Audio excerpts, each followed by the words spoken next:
Hey guys, so I had to come on here and do my review of the pizza oven. I was so super excited to get this from Vevor, the company Vevor. They have a lot of great products. If you haven't checked them out yet, then I definitely would. They asked me to receive this pizza oven for free in exchange for our honest and unbiased review, so I was super excited to get it. So here it is all put together.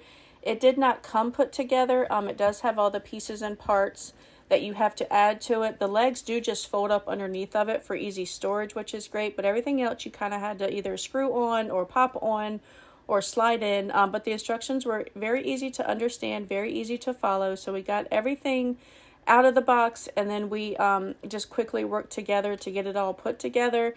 I love that it has the little chimney stack that comes up, so it kind of gets the smoke away from like an umbrella or anything that you might be cooking under, especially with camping. That's why I was really excited to get this, because we do go camping a lot, and the fact that you can make a pizza so quick in this thing, which I will show you in a minute, but the fact that everybody can make their own little personal pizza and then, you know, put it in the oven for a few seconds or a few minutes and be done with it is phenomenal. So we first had to get the pellets once we got it all together. You use 100% hardwood pellets.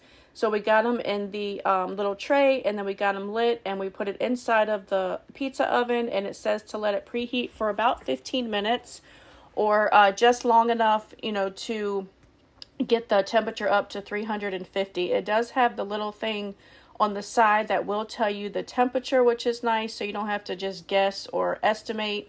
My husband did put on the handle right there, so it's very easy to carry around once you have it all together. So while it was preheating with the stone in it for 15 minutes, I went ahead and made the pizza. I just used prepared pizza dough and prepared sauce, shredded cheese, and pepperoni.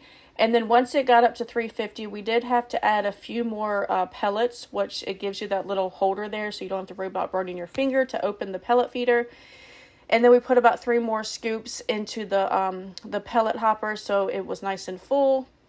It does say that one tray full of pellets will cook 2 pizzas, so we did put it in there. Ours did not have the turntable type thing inside of it, so it does say to rotate the pizza about after 45 seconds. So we had to carefully pull it out and then turn the stone halfway around, so that way we could rotate the pizza so it was nice and even on all the sides. So that's one thing that I wish ours did have, was the nice little turntable, but overall it wasn't too hard to take it out and to turn it around. And it literally took only about 45 seconds per side for that pizza to cook. It did stick a little bit on the first one, even when I did put some flour on it, so I did use tinfoil the second time. And after that, they came out absolutely perfect. So I would definitely recommend this, especially if you love to go camping or have kids or even a dog who loves pizza.